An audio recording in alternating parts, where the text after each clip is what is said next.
Vamos a hablar del oficial de seguridad. Quien nos estará acompañando y compartiendo su conocimiento será el licenciado Alejandro Leal Zárate.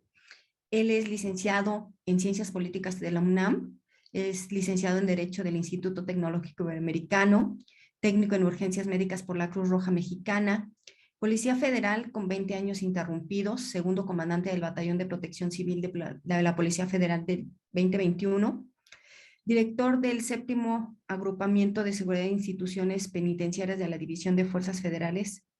Cruz Roja Mexicana fue director de operativo y de servicios de emergencia en ambulancias, socorristas, paramédicos en Cruz Roja.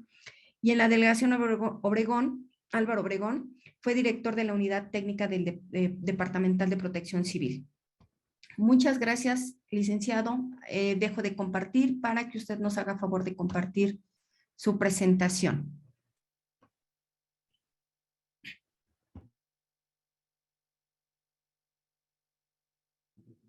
¿Listo? Bien. Muy buenas. Híjole, ya casi tardes, ya casi tardes. Bueno, las emergencias no paran y me pasó ahorita, ¿no? Las emergencias no avisan, no tienen horario, pueden ser de día o de noche y de una forma súbita lo resolvimos, pero aquí ya estamos con muchas ganas. Un poco agitado porque sentía que no llegaba. Muchas gracias. Bueno, bien, voy a dar inicio. Voy a dar inicio con mi exposición y bueno, sobre el tema, creo que yo mismo me fui un poco grande, largo en el sentido del, del tema, ¿no? Bueno, quiero anteponer primero darles las gracias a mis antecesores, al licenciado José Álvarez, al ingeniero José Álvarez Rosas, a mi comandante Juan Manuel López Hernández, al ingeniero Armando Alcántara y al licenciado Alejandro Rangel Cruz, que fui muy atento en estar escuchando sus ponencias. Y les puedo comentar a todos los que están también atrás y en casa, que antepusieron con excelencia parte de lo que yo voy a describir, pero qué bueno que se acordaron de nosotros, qué bueno que se acordaron de nosotros, porque nosotros prácticamente somos ese personal que de alguna forma llega posiblemente con muchas carencias a los diferentes tipos de emergencias. Y investigando un poco sobre el sistema de comando de incidentes, me atreví a investigar un poco cuál es el origen del mismo y con ello me sorprendí de cómo se dieron dos eventos previo a la implementación, al génesis del sistema de comando de incidentes. Y bueno, para conocimiento de todos ustedes, fíjense ustedes, desde el año 1802 al 2004, el Congreso de los Estados Unidos ha promulgado 131 leyes distintas que se relacionan en ayuda en materia de desastres a la población civil en los Estados Unidos. Fíjense, desde 1802 al siguiente año de 1803, el mismo Congreso emana una ley legislativa en materia de desastres en apoyo a la población civil. Y estamos hablando de 1803. Bueno, y con ello les comento que se han venido generando diferentes tipos de políticas, entre ellas la Ley de Ayuda Federal en materia de desastres, la Ley Federal de Defensa Civil, la Ley del Seguro Nacional contra Inundaciones, la Ley de Asistencia Directa a Individuos y Familiares Propietarios de Viviendas Afectadas, y con ello otras agencias que se han venido sumando, como es la Agencia para la Preparación de la Defensa Civil en los Estados Unidos, el Departamento de Defensa, el Departamento de Vivienda y Desarrollo Urbano, la Agencia Federal de Preparación para la Administración de Servicios Generales y la Agencia Federal para el Manejo de Emergencias. Bueno, esta tuvo, antes de su nacimiento, el 28 de marzo del 79, a lo mejor la mayoría de los jóvenes que están atrás escuchándonos en casa o en la oficina, no se daban por enterado. Yo tendría a lo mejor alrededor de 14, 15 años en 1979, y pocas veces, yo creo que en aquel tiempo ni los mexicanos nos enteramos que en el estado de Pensilvania hubo un accidente nuclear donde se emitieron gases y desechos radioactivos. Esta fuga puso en riesgo a más de 2 millones de norteamericanos. Supieron controlar el evento y esta planta nuclear tenía licencia de operación hasta el 2034, pero en marzo del 2017 cerró sus operaciones. Ese fue un evento que motivó al presidente Jimmy Carter para crear lo que hoy conocemos la Agencia Federal del Manejo de Emergencias. ¿Qué es FEMA? FEMA es la Agencia Federal para el Manejo de Emergencias y es la única que tiene, digamos, la autoridad para manejar cualquier tipo de evento. Puede ser una emergencia mayor o una situación de desastres. El 1 de abril se da a conocer la creación de esta agencia, pero ese mismo año, en 1979, el 20 de julio de 1979, adquiere la doble misión, el manejo de emergencias nacionales y la defensa civil. El sistema de emergencias, de atención de emergencias, FEMA, entra en su primera prueba. ¿Y cuál creen que ustedes fue? Después de la guerra, fue la caída de las Torres Gemelas. Por primera vez los norteamericanos ponen a trabajar el primer sistema de comando de incidentes. Y bueno, la agencia coordinó las actividades de ayuda únicamente con un solo mando, con un solo mando.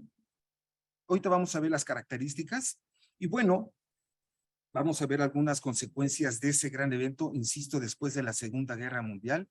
Este evento conmocionó a todo el mundo. A lo mejor ustedes eran muy jóvenes. Y fíjense lo que pasó. Fue la caída de 12 fue un evento terrorista, la caída de 2 edificios de una altura de 415 y 417 metros de altura. Se identificaron 3,600 muertos, entre ellos 19 terroristas, 24 desaparecidos, 6,000 heridos, 343 bomberos y paramédicos muertos, más 200 más que han venido, más 200 más muertos que se relacionaron con cáncer de pulmón. Y me refiero a rescatistas y policías. Más 60 policías muertos. Un evento, insisto, que conmocionó a todo el mundo. Y bueno, a pesar de la magnitud del desastre, hubo 18 personas que pudieron ser rescatadas de ese evento. Nada más 18 personas fueron rescatadas. Los cuerpos de emergencia que trabajaron en la zona cero tardaron 100 días en poder extinguir por completo el fuego en las ruinas del World Center. 100 días. Yo creo que se refieren a literalmente enfriar el edificio. Más tarde, más de 1,100 personas se han agregado, han fallecido por haber desarrollado diferentes tipos de cáncer en piel, hígado, esófago, estómago y colon, e incluso de mama en los hombres. Hasta la fecha, nada más se han podido identificar el 60% de todas esas víctimas, que fueron 3,016. Se calcula que los daños producidos por este atentado fueron de $123 millones. Las labores de limpieza, de remoción y escombro implicaron un arduo trabajo que culminó 8 meses después, prácticamente el 30 de mayo del 2002. Y bueno, como les comentaba, estos 2 eventos dieron motivo a la creación de FEMA. Y bueno, poco a poco este tipo de cultura fue llegando a México. Y bueno, los cuerpos de rescate, incluyendo lo que son el personal de rescate de la Secretaría Armada de México, de la Sedena y de la propia Policía Federal, fuimos favorecidos por el Departamento de Defensa para la Seguridad de los Estados Unidos y autoridades civiles con diferentes programas de capacitación. Asimismo, la Agencia Federal para el Manejo de Emergencias. Y esto no es reciente, pero bueno, el tiempo pasa y no perdona. Esto fue a partir del 2012 al 2016.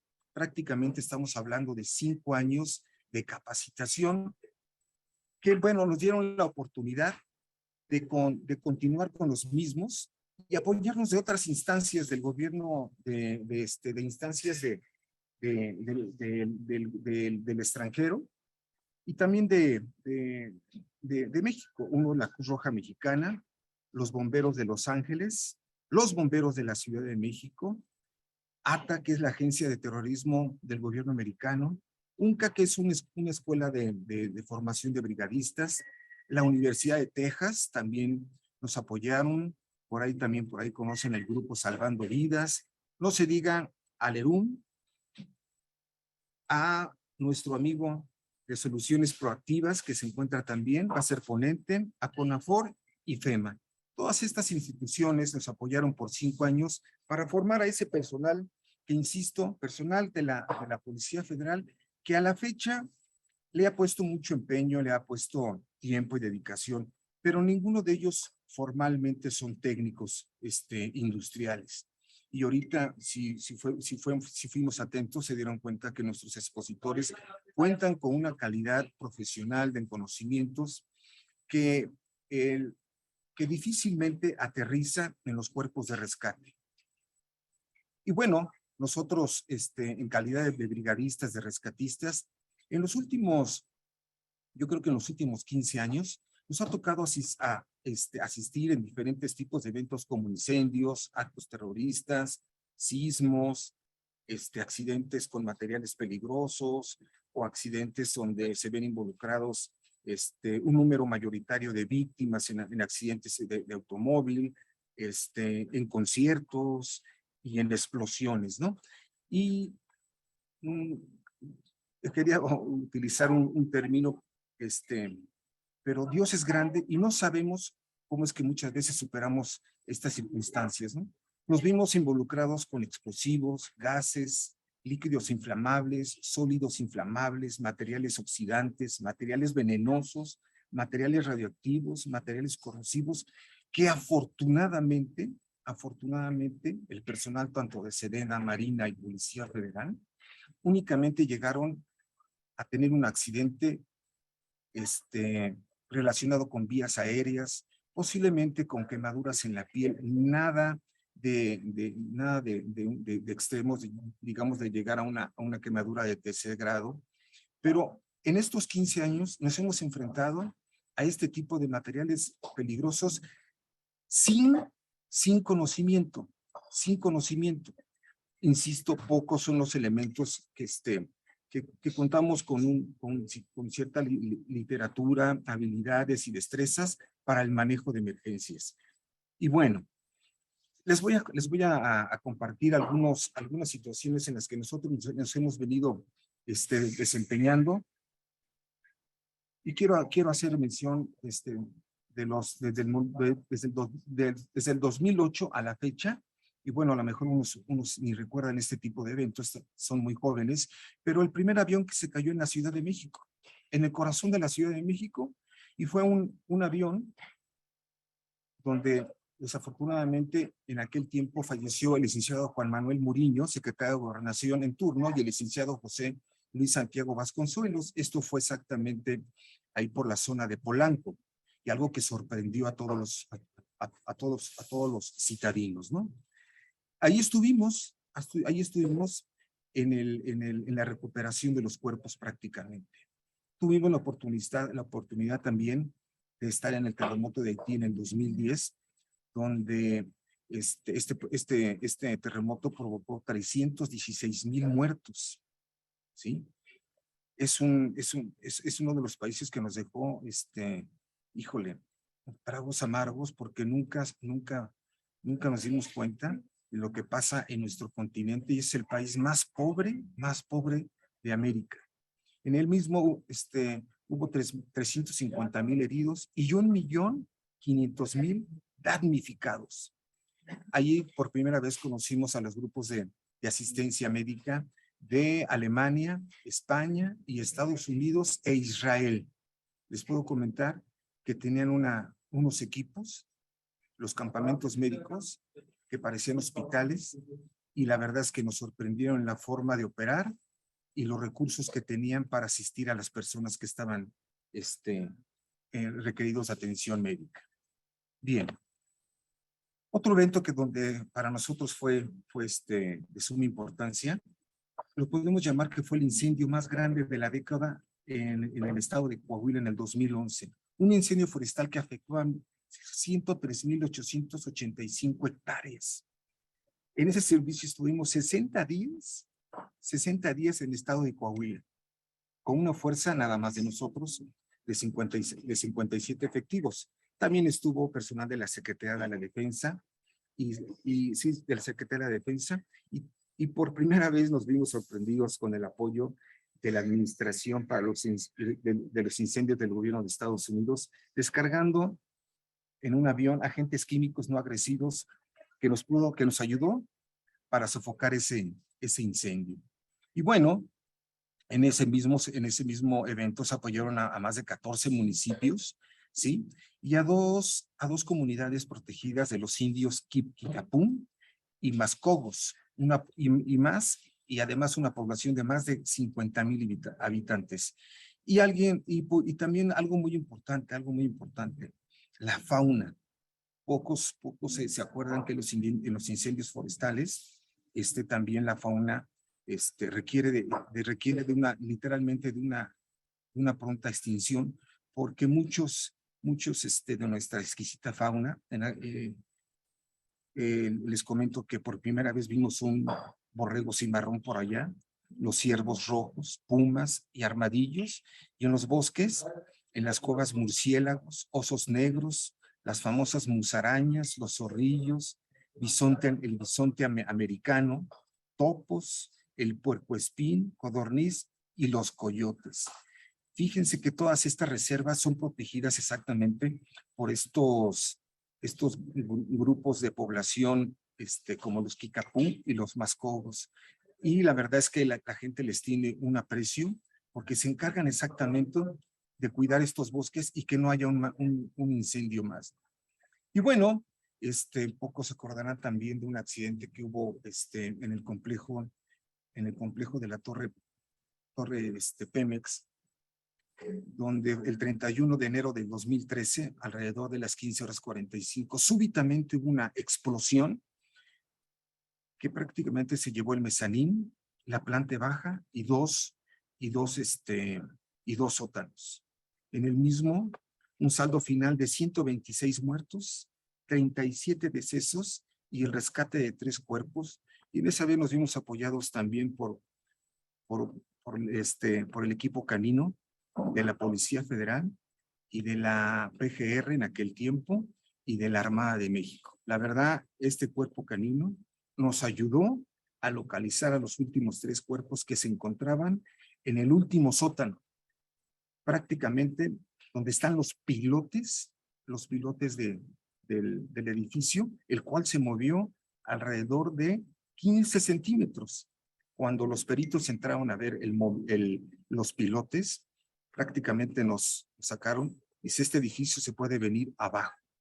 Y bueno, si se dan cuenta, o algunos que recuerdan que fue una explosión donde de origen manifestaban que fue provocado por un gas, una acumulación de gas. Pues al día siguiente llegaron las agencias del FBI y con un personal especializado, y nunca encontraron un rasgo de acumulación de gases. No sabemos a la fecha cómo fue que este edificio sufrió ese tipo de accidente. Nos dedicamos simplemente nosotros a recuperar a los cuerpos. Y bueno, también tuvimos otro incendio que también fue de mucho aprendizaje en el 2013, en Tuxtla Gutiérrez, donde se apoyaron a 24 municipios, y fue muy fructífero porque fue un número suficiente de compañeros, y trabajamos arduamente con los compañeros de los servicios aéreos de la Policía Federal, donde ellos lograron descargar alrededor de 45 emisiones de agua en los bosques y una estrecha coordinación con la defensa, que prácticamente se hicieron nuestros amigos, y posteriormente hicimos buenos trabajos en conjunto para la implementación de los sistemas de comando de incidentes. Y bueno, este, el siguiente caso es un evento que súbitamente despertó a todos por la mañana, donde un camión cisterna de gas perdió el control en el tramo primero de los Indios Verdes, paralelo 1 en la carretera México-Tizayuca, donde este pierde control, se lleva, arrolla a 30 vehículos y destruye 45 casas y explota. Consecuencia de ello, 22 muertos, entre ellos 10 niños y 31 heridos. Y se dan cuenta ustedes que en cada uno de estos eventos, pues nosotros nos fuimos involucrando con diferentes sustancias peligrosas que no contábamos con un registro para identificar los mismos. Bien, otro caso que fue, personalmente estuvimos ahí, y únicamente un grupo de compañeros del grupo de operaciones especiales contaban con unos registros manuales que determinaban el nivel de radiación, y los que nos los prestaron no tuvimos acceso, y se identificó una fuente denominada cobalto 60, que se la robaron, pensaron que era una turbina. Al abrirla se dieron cuenta que era otra cosa, la reportaron, y lo único que hicimos nosotros fue, pues, de hecho, cubrirla o llevar a cabo tareas de seguridad. Y más tarde llegó la Comisión Nacional de Seguridad Nuclear y Salvaguardas, la que prácticamente, junto con unos recursos del Grupo de Operaciones Especiales y una grúa, se tomó a esta fuente y se la llevaron. Les comento con toda sinceridad que nosotros estuvimos expuestos a escasos 100 metros de este contenedor de cobalto 60, y no sabíamos cuál era la gravedad del mismo.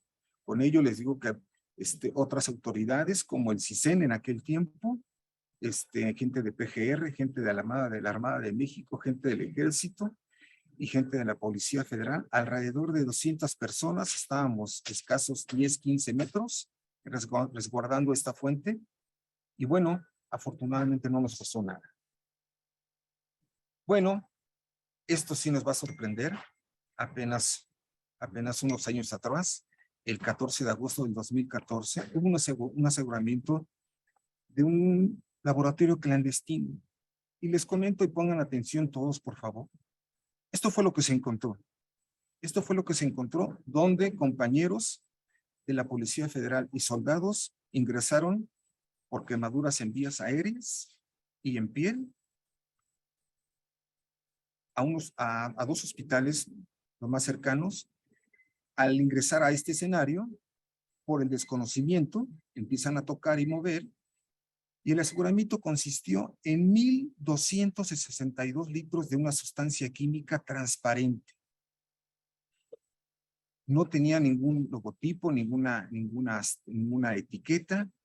19 litros de alcohol del 96, 85 litros de ácido sulfúrico, 20 litros de isopropanol, 206 litros de adisol, 56 kilos de ácido tartárico, 800 kilos de un polvo químico con la leyenda de Iquiscam, 380 litros de una sustancia química color amarillo, no se sabía qué era, 197 litros de una sustancia color rosa, 240 litros de una sustancia color beige, 332 kilos de un polvo blanco, 250 litros de una sustancia color café, 5 reactores metálicos, 3 condensadores, 8 tanques de gas y un tanque de oxígeno y un grupo de electrógeno y 2 secadoras con un sistema de centrífugo. se dan cuenta de todos los químicos a los que fueron expuestos nuestros compañeros. Afortunadamente ellos recobraron la salud, pero por una falta de conocimientos llegaron, se involucraron y se accidentaron. Yo les pregunto a ustedes si culturalmente conocen los componentes, las reacciones, las concentraciones y los daños a la salud de un ácido sulfúrico, de un isopropanol, de un adisol, de un ácido tartárico, de un polvo químico con leyendas, una leyenda de Izcacán, y todos aquellos colorantes de color amarillo, rosa, beige, blanco, café. Y eso es a lo que se enfrentan la mayoría de los cuerpos de seguridad. Y cuando llegan los especialistas a tratar de aislar, asegurar y empaquetar, pues resulta que ya hay personas accidentadas.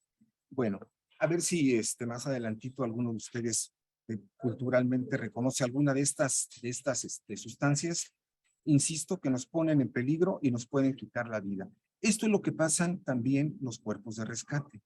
Bueno, el 3 de octubre del 2015, una tragedia anunciada en el país de Guatemala.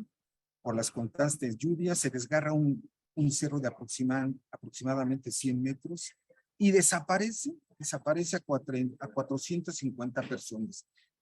Esas 450 personas, por un convenio con los familiares y el gobierno de Guatemala, decidieron que ya no se moviera un centímetro de tierra y quedaron sepultadas. Hoy, literalmente, es como un recinto para los familiares, ¿eh? Entonces, fue un evento donde literalmente nada más se pudieron recuperar 62 cuerpos, y con el apoyo de la Coordinadora Nacional de Reducción de Desastres del Gobierno de Guatemala, se implementó un sistema de comandos por primera vez allá, donde participaron la Policía Federal, Sedena, Semar y la Dirección General de Protección Civil de aquel tiempo de la Secretaría de Gobernación.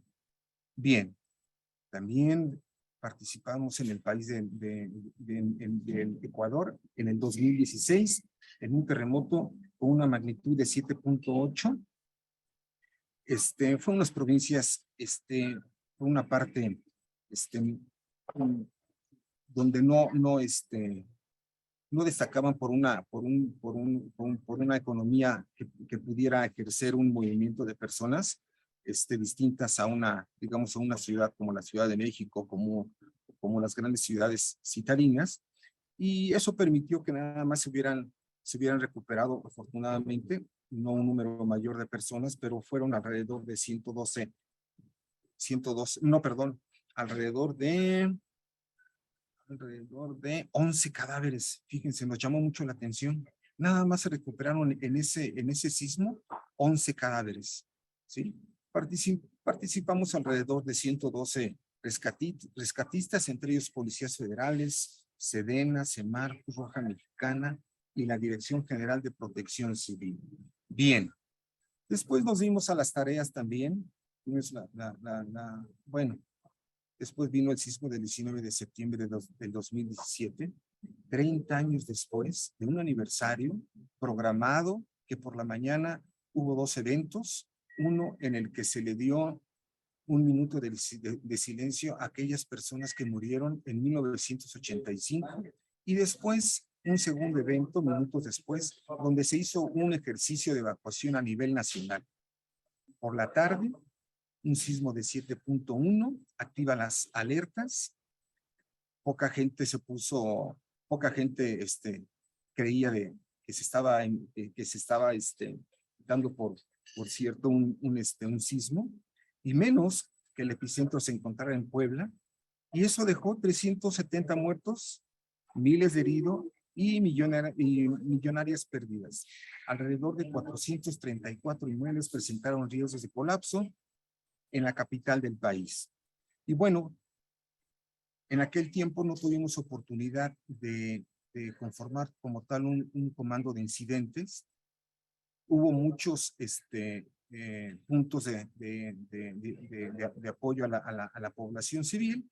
Y bueno, por primera vez se vieron en México los equipos BREC, que son los equipos de rescate en estructuras colapsadas de Alemania, España, Estados Unidos, Israel y Japón.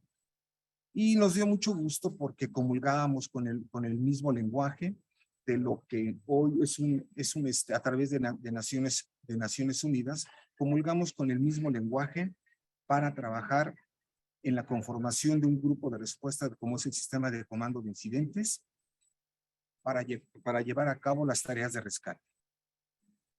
Y bueno, el último incidente que nos dejó también un amargo sabor de boca fue recientemente el 3 de mayo del 2001, donde uno nos explica y se cuestionó la arquitectura y la ingeniería, donde sorpresivamente un tramo elevado de la línea 12 se vino abajo, causando la muerte a 26 personas. Y ahí aparecen las imágenes donde andaba uno con los compañeros. Se implementó el sistema de comando de incidentes y yo con toda la responsabilidad se los digo, con toda la responsabilidad. No funcionó. Llegó un momento en que los mandos del ERUM, de la Armada de México, de la Policía Federal, hoy Guardia Nacional, y de los bomberos de la Ciudad de México, y no quiero que se me escape, Cruz Roja Mexicana. Llegó un momento en que nos organizamos y fuimos a la recuperación de los cuerpos, ¿no? Insisto, no funcionó. Para variar, empiezan a salir los reflectores, empiezan a salir las cámaras, y llega un momento en que nos veíamos las caras y decíamos, ¿sabes qué? Vamos a ponernos de acuerdo nosotros. No funcionó ese grupo de respuesta y los operativos tomamos la decisión de actuar y nos vimos apoyados por el CEMEFO para la entrega de los mismos. Y bueno, ¿valdrá la pena tener un sistema de comando de incidentes? Podría ser la primera pregunta después de todo lo que vimos de esos dos eventos que dieron origen al génesis del sistema de comando de incidentes en Estados Unidos, como fue el accidente nuclear y la caída de las Torres Gemelas, y todos los ejemplos en los que en los últimos 15 años que hemos vivido a la par con otras instancias del gobierno federal. Y bueno, yo les preguntaría a todos, ¿valdría la pena implementar el sistema de comando de incidentes? Sería como un primer planteamiento. Y bueno, en México todavía tenemos grandes diferencias, ¿no? Y me refiero a podernos coordinar, a podernos trabajar en conjunto, a poder respetarnos entre nosotros mismos, y me refiero a los cuerpos de rescate. Un escaso conocimiento del tratamiento de técnicos de respuesta a emergencias, una falta de cultura organizacional para el cumplimiento de procedimientos, la rivalidad entre grupos participantes en la emergencia, la cual fomenta la competencia y no la colaboración, la mala compensación en el sentido de ayuda y escaso sentimiento a la unidad de mando, la falta de un marco legal actualizado y vigente. Esos son algunos puntos en los que a nosotros no nos permite trabajar en equipo como en otros países. Y bueno, si lo queremos hacer así, pues más vale que nos pongamos al margen del marco legal, como el conjunto de leyes, reglamentos y normas circulares, decretos y acuerdos y convenios, estos últimos de 3 de carácter nacional e internacional, que regulan la activación y la aplicación del Sistema Nacional de Protección Civil y la iniciativa del Sistema de Comando de Incidentes, porque de hecho ya hay una iniciativa, ¿no? En acciones de inmediatas ante situaciones de emergencias mayores y desastres provocadas por agentes afectables en favor de la población civil, sus bienes y sus entornos. Todos aquellos que estén interesados en literalmente integrarse o incorporarse a un grupo de rescate serio, valdría la pena que empezaran a cultivarse, alinearse sobre el marco legal en México y darle una buena lectura a nuestra Constitución, a la Ley General de Protección Civil, al Reglamento General de Protección Civil y a algunas leyes estatales de protección civil en los estados. ¿Cuál es el problema? Que la de Colima es copia de la de Guerrero, y la de Jalisco se apoyó en la de Sonora, y la de Michoacán le copió a la de México, y la de Nayarit, de Nayarit, abordó temas que vienen en la de Veracruz, y es un auténtico copia de la copia y de la copia. Entonces, eso a la larga pues, nos trae problemas de desempeño. Y bueno, como les comentaba, ya hay un proyecto de la norma oficial que se generó en el 2016, ¿sí? Y hay una respuesta que establece los requisitos básicos para la implementación del sistema de comando de incidentes publicado el 15 de noviembre del 2018. Y también nos podemos apoyar también de otra literatura, como son la norma del Sistema de Administración de Incidentes para Servicios de Emergencia, de la NFP 1561 del 2020, y del Sistema de Gestiones de Emergencia 22320, y también de nuestra guía de respuesta en casos de emergencia. Y bueno,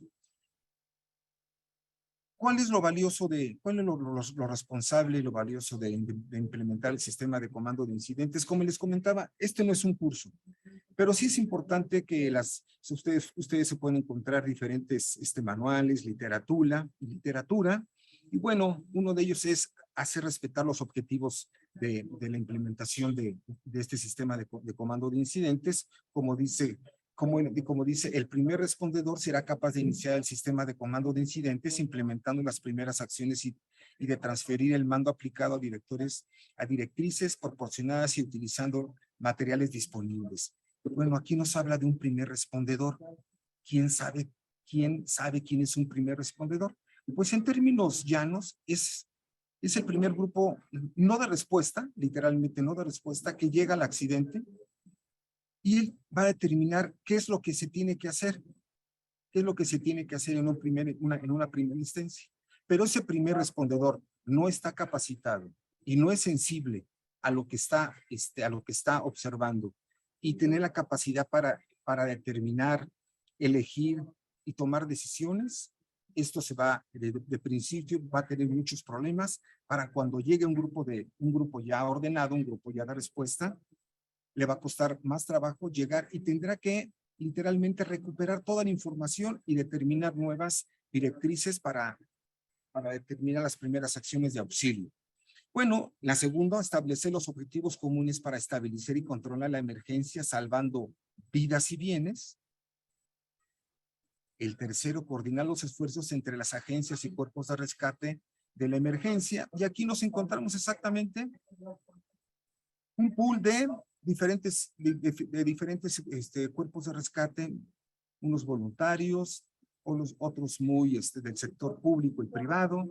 Y bueno, también nos podemos apoyar de esas agencias, de esos grupos de respuesta que se encuentran al interior de los corredores industriales con grandes capacidades, ¿sí? Y la otra, optimizar los recursos disponibles evitando la duplicidad de funciones.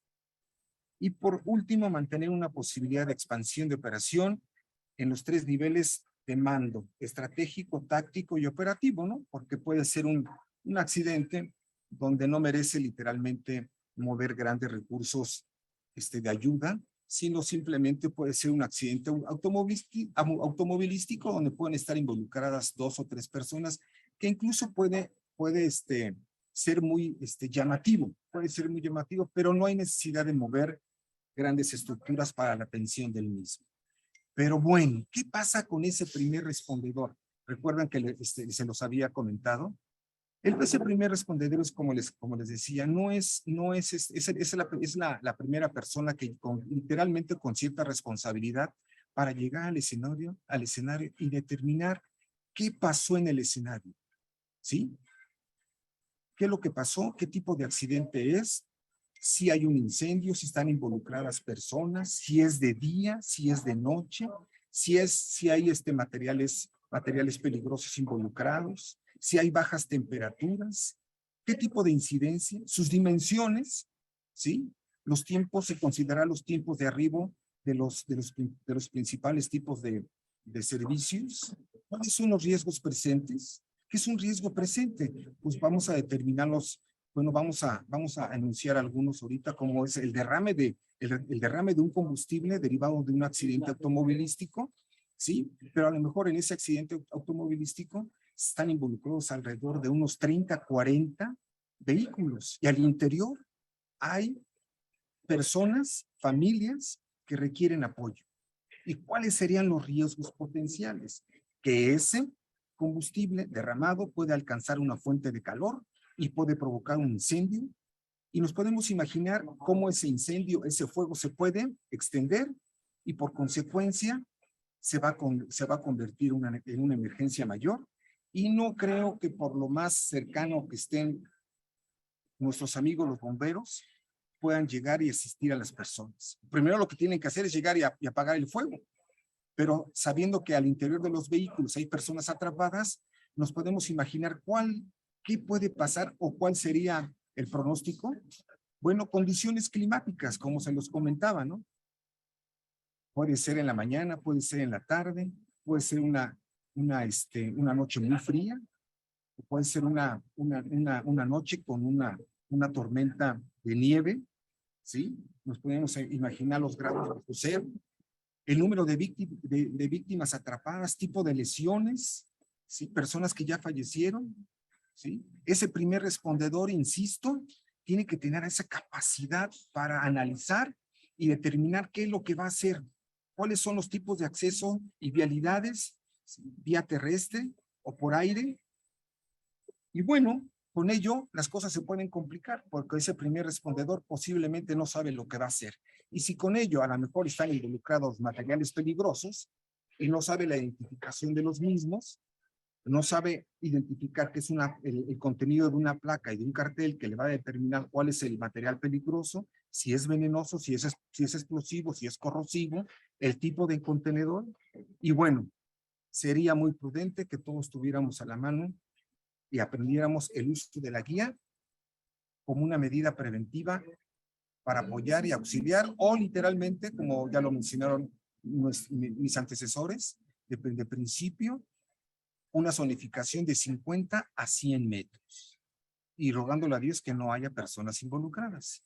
Y bueno, regresamos. ¿Qué vamos a hacer con ese primer respondedor? ¿Qué es lo que va a hacer de forma inmediata ante personas quemadas?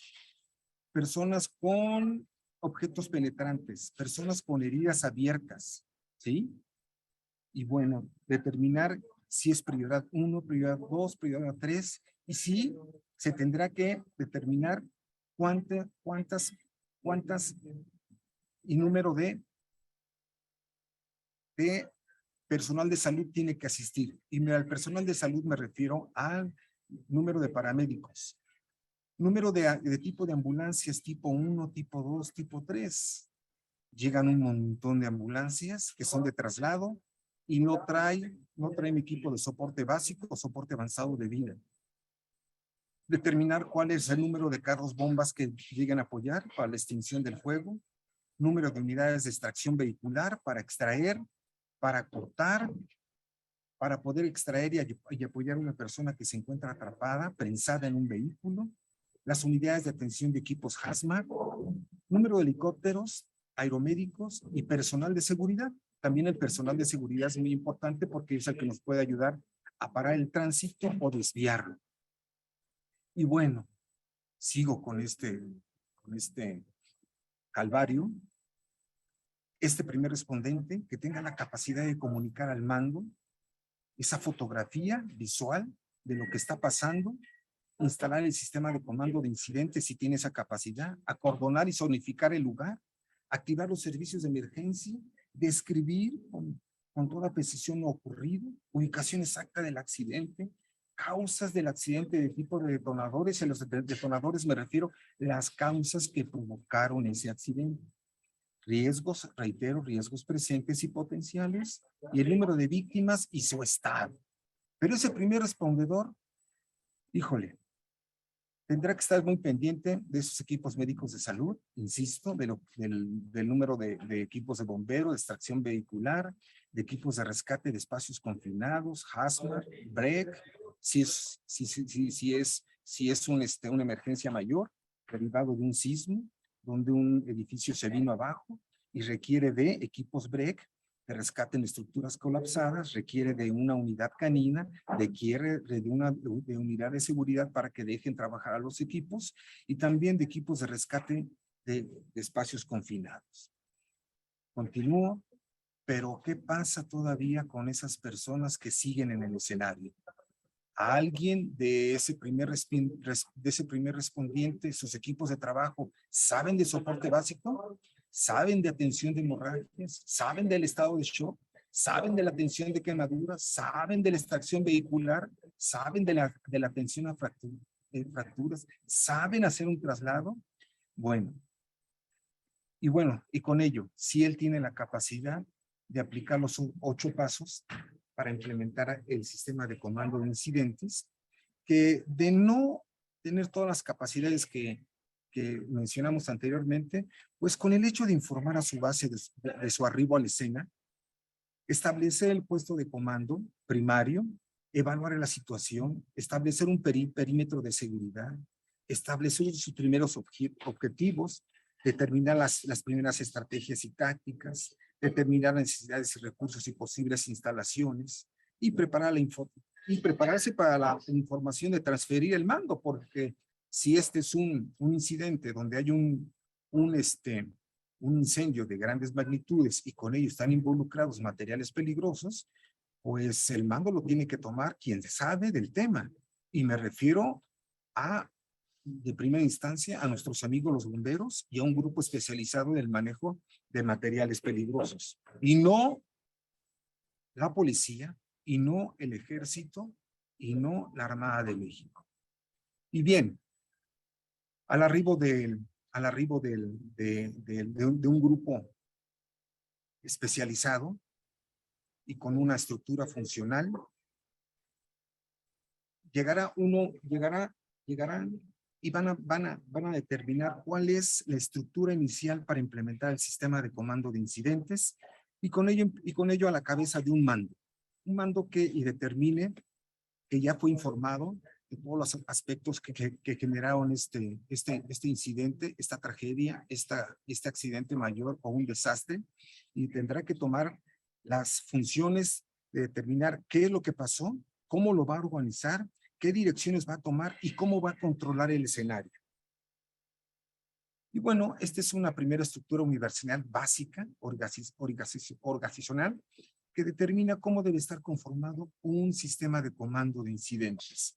En principio es el básico, Y voy a describir algunos conceptos, algunas tareas y acciones de cada uno del staff, de los oficiales y de los jefes. Esta es una estructura básica, pero tan elemental que puede dar respuesta a una situación de grandes características, de grandes magnitudes. Y bueno, vamos a empezar por mi comandante del incidente, que es el mando, y él tiene toda la capacidad. De hecho, tendría como cierta responsabilidad de conocer las funciones del oficial de seguridad, del oficial del enlace, del oficial del centro de información, del jefe de planificación, del jefe de operaciones, del jefe de logística y del jefe de administración y finanzas. Y bueno, el jefe de seguridad, pues prácticamente a la par del comandante de incidentes y el de operaciones, pues son las figuras más importantes, insisto, el comandante del incidente, el jefe de seguridad y el oficial de enlace, junto con el de operaciones, hacen un equipo del cual los tres, si tienen esa misma capacidad, podrán resolver con más prontitud y disminuir los efectos contrarios de esta acción. Insisto, es una estructura universal básica organizacional, pero aquí les presento la que nos llevó unos años implementarla en la Policía Federal. Fíjense, ¿sí? Nosotros nos dimos a la tarea de incrementar, de acrecentar los grupos de respuesta. Uno de ellos son la gente que depende del jefe de operaciones. El jefe de operaciones, insisto, es el que tiene, junto con el de seguridad, tienen un enlace y el comandante del incidente, los dos tienen que estar literalmente comulgando de lo mismo, ¿sí? Pero ese jefe de seguridad tiene que tener un oído y unos ojos bien abiertos, de tal forma que va a estar cuidando del desempeño del personal de operaciones, del jefe de operaciones y de cada una de las unidades de atención médica, de control de incendios, de materiales peligrosos, de rescate en estructuras colapsadas, de espacios confinados y de extracción. Asimismo, del de logística. Y bueno, quiero darle un poquito de tiempo aquí para irnos literalmente despacito para que podamos, yo me pueda entender también, me refiero a explicárselos. Y bueno, me regreso tantito, permítame tantito más para hacer un apunte. Un apunte. Ok, está bien, está bien, está bien. Bien, les comentaba que a diferencia de una estructura universal básica, la que pudimos lograr y hacer por alrededor de casi 6 años fue esta, ¿sí? Y voy a describir cada uno de los puestos ahorita de forma muy práctica y más adelante la voy a detallar. Y bueno, el sistema, el comando del incidente puede tener un segundo comandante, ¿eh? Puede tener también un segundo comandante que puede estar apoyándola en las tareas y en la asignación de tareas y de acciones y tareas para el área de operaciones. Pero, insisto, el comandante del incidente es la figura más importante de esta estructura. Junto con él, el de seguridad. El de seguridad prácticamente llegando al arribo del lugar tiene una tarea muy importante que es asegurar el lugar, ¿sí? Darle seguridad a ese escenario de tal forma que se determinen las condiciones y puede empezar a zonificar y puede empezar a aislar de tal forma que no ingrese más allá de las personas que van a hacer una tarea importante a favor de las personas que están sufriendo en el escenario. El de enlace, el oficial de enlace es el que va a tener una relación inmediata dependiendo de las necesidades que se encuentren en el escenario, va a tener de hecho tendrá que tener la habilidad para recuperar los teléfonos de los mandos de los servicios de emergencia de ese lugar y de hospitales para atender a esas personas. Tiene que estar literalmente bien comunicado con la policía, puede ser municipal, estatal o federal, puede estar bien comunicada con los servicios de emergencia de la Cruz Roja o otros del sector voluntario, y asimismo grupos ya integrados en las fuerzas armadas, de tal forma que puedan apoyar las necesidades de este evento. Y el de información pública, entonces se va a encargar de recuperar qué es lo que está pasando, cómo se están dando las situaciones, cómo se van a resolver. Prácticamente es la persona que al arribo de la prensa se va a encargar de atenderlos y siempre se les ha recomendado que den respuesta objetiva de lo que está pasando, ¿sí? No cubrir, no esconder, no aguardar ningún tipo de información que pueda complicar más tarde las acciones de lo que sí se pudo hacer y no se hizo. El de planeación es un segundo recurso, donde el de planeación tiene que tener unas capacidades semejantes al del comando de incidentes, porque a su arribo va a implementar, va a corregir el plan de atención de emergencia, el famoso PAI, ¿sí? Va a modificarlo, va a implementarlo junto con el trabajo del comandante del incidente, del jefe de seguridad y el de operaciones. Y van a tener la responsabilidad de modificar ese plan de asistencia para que sea a favor de las personas de las personas y del mismo evento para reducirlo en todas sus circunstancias. Y bueno, me voy a adelantar un poquito. Y bueno, vayamos a ver cuáles son las tareas de ese primer comandante. Ese primer comandante tiene que tener, en su fase de planeación, tiene que tener, obtiene el conocimiento general de la situación inmediatamente. Mide las consecuencias probables del incidente y nos podemos referir a los riesgos presentes y a los riesgos potenciales. Establece rápidamente un puesto de mando. Este puesto de mando no precisamente tiene que tener todas las condiciones, pues se puede apoyar de una casa, se puede apoyar de una casa de campaña o se puede apoyar de su misma unidad para llevar a cabo las primeras estrategias por hacer. Seleccionar el plan de acción de acuerdo al tipo de incidente, determinar las necesidades de comunicación e información con sus mandos superiores y con otras instancias de ayuda.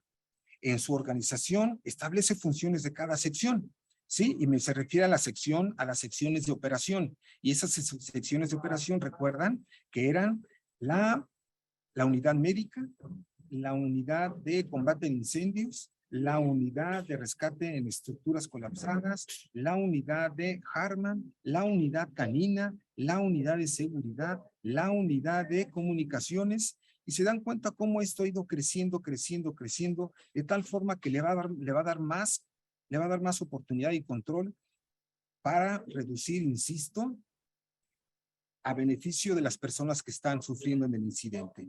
Delegar y autorizar funciones de cada sección. Establecer prioridades de respuesta.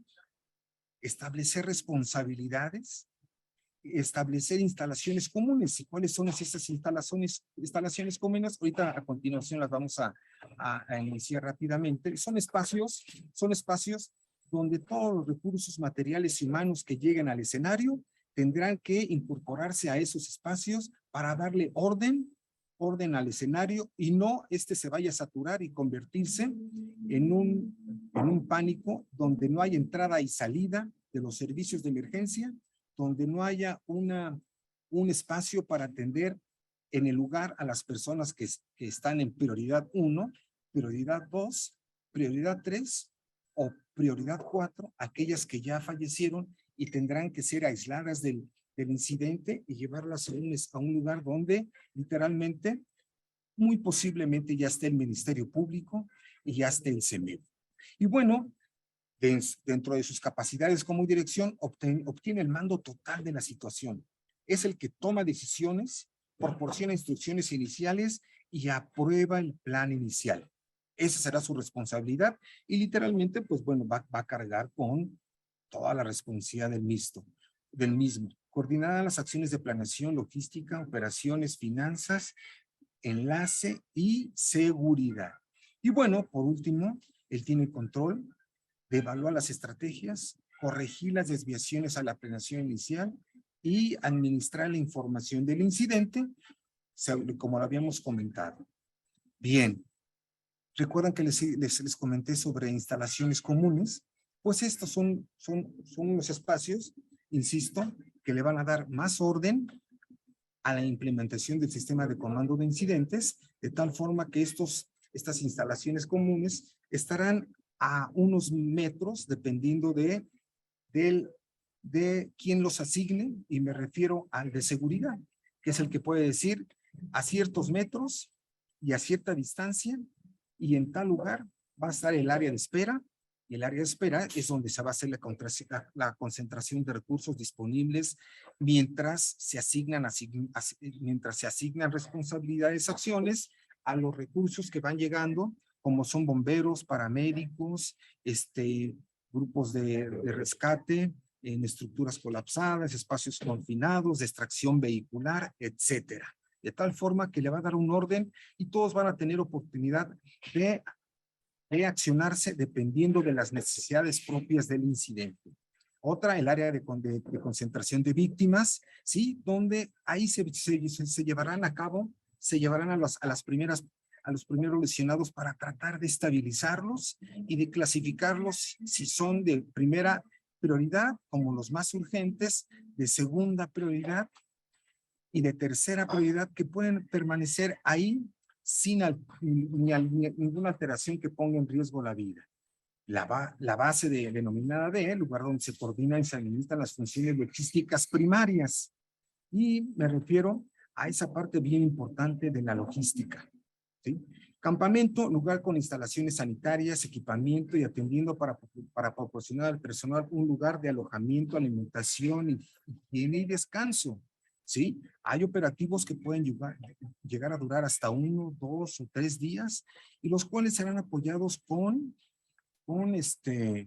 cocina, con Sanipor, con unidades para alojamiento y descanso, porque literalmente tendrán que rotar todos los grupos de respuesta por alguna situación, tendrán que rotar para que tengan la calidad de incluso descansar y poder continuar en el servicio. Y los helibases se refiere al lugar de estacionamiento, de reabastecimiento y mantenimiento y reparación de equipos de helicópteros, o los helipistas, lugar preparado para los helicópteros que puedan aterrizar, despegar y cargar para apoyo del traslado de las personas que se encuentran en tránsito para llegar a un hospital. Y bueno, dentro de nuestra experiencia, nos dice que el jefe de seguridad es el que tiene la jerarquía, yo creo que a la par del mismo comandante de incidentes. Este puede parar los trabajos si en ello identifica que ese personal que está ingresando a esa zona no va bien equipado. Hablamos del equipo de protección personal, de manejo de herramientas, ¿sí? Junto con el de logística. ¿Cómo se puede caer una atención a ello? Podemos llegar con los mejores elementos, con el número suficiente de equipos de respuesta, con un excelente comandante de incidente, pero ¿qué pasa? Si ese jefe de logística no lleva consigo el número de equipos de atención prehospitalaria, de seguridad, de extracción, de rescate en estructuras colapsadas, de corte, si esas herramientas faltan, carecen, no sirven, se viene abajo todo el trabajo y las mejores decisiones y los mejores acuerdos entre el comandante del incidente y el jefe de seguridad. ¿Cómo un jefe de logística puede echar abajo una misión? Prácticamente este jefe de logística se convierte también en un rubro muy importante a la par del jefe de seguridad y el comandante del incidente. Y bueno, en la práctica, como les comentaba, pues nos vamos dando cuenta de esto, dando cuenta. Entonces, un jefe de seguridad debe de contar con un apoyo de una unidad médica, no mayor a 8 o 10 personas, una unidad de contraincendios, una unidad hazmat, una unidad BREC, una unidad de rescate en espacios confinados, una unidad de extracción, una unidad canina, ¿sí? Son los amigos que nos ayudan a localizar a personas que han fallecido o personas que están al interior de una estructura con grandes posibilidades de vida para salir adelante. Una unidad de comunicaciones, parte fundamental para el enlace con otras unidades de respuesta o con nuestros mandos superiores para poder llevar a cabo un manejo de la misma, y una unidad de vigilancia. No en todas las circunstancias son de completa seguridad. Les comento, en el último ciclón que hubo en Acapulco, no recuerdo el nombre, que era el huracán Manuel, empezó un 14 de septiembre y acabó la asistencia un 24 de diciembre. Fíjense, septiembre, octubre, noviembre y diciembre, 4 meses de asistencia, 4 meses de ayuda, 4 meses que en la última fase era administrar los víveres, organizar los víveres y llevarlos a las comunidades más pobres. Pues por ahí nos salió un grupo armado y nos quitó los víveres. Nos respetó literalmente y nos dimos media vuelta. ¿Sí? Nada más para que nos demos cuenta de lo que pasa en nuestro territorio. Y bien, bueno, hablemos rápidamente de lo que es el oficial de seguridad. ¿Se acuerdan? Que el oficial de seguridad está a la par y al nivel del mismo comandante del incidente. Y este tiene... Perdón que te interrumpa. Ya no nos Sí. quedan ahí 5 minutitos y ahí para el siguiente ponente. Gracias. Bueno, ok, bueno, entonces vamos a darle importancia a estos tres personajes, que es me voy a regresar tantito, es el comandante del incidente, como es el mando superior, a un jefe de seguridad que tendrá toda la capacidad, junto con el de operaciones y el de logística, para resolver este tipo de situaciones. Es un poquito, al inicio es un poquito complejo.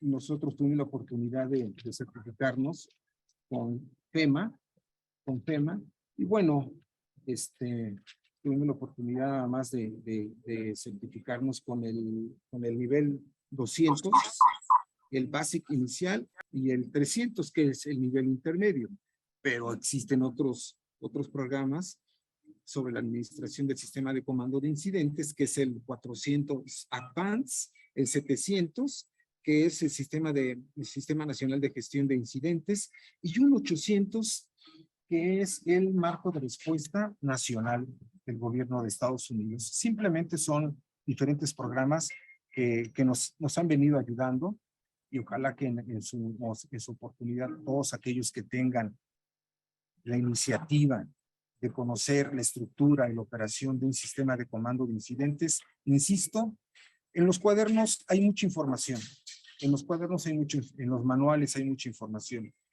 Nosotros tuvimos la oportunidad de llevar a cabo 1, y 2, y 4, y 5, y 6, y más de 10 simulacros, donde nos dio la oportunidad, literalmente, como lo comentaban anteriormente mis antecesores, que decían que hay que crear planes de emergencia de atención para los diferentes tipos de eventos, ¿sí? No únicamente para un hazmat, no únicamente para uno de estructuras colapsadas, no únicamente para un escenario contaminado, no únicamente para un número significativo de personas que se encuentran atrapadas en una vialidad, en una sierra, y cómo hacer llegar prontamente los servicios de ayuda, ¿no? Entonces, muy acertado lo comentaba uno de los ponentes, decían, hay que conformar, hay que crear planes de emergencia de tal forma, por especialidad, por escenarios, por el tipo de accidente, para que nos dé oportunidad, no de estar pensando lo que se va a hacer, sino de lo que se tiene que hacer. Bueno, insisto, simplemente es una descripción de lo que nosotros pudimos hacer, ¿sí? Lo que pudimos hacer por años, y la verdad es que para romper muchos esquemas, pues en el centro de mando de la Policía Federal, aquí en la Ciudad de México, pues nos hicimos amigos con personal de la Marina, con personal de la Defensa y con otras instancias. Cuando tuvimos la oportunidad de que nos vinieran a dar cursos, los invitamos, en nuestros amigos de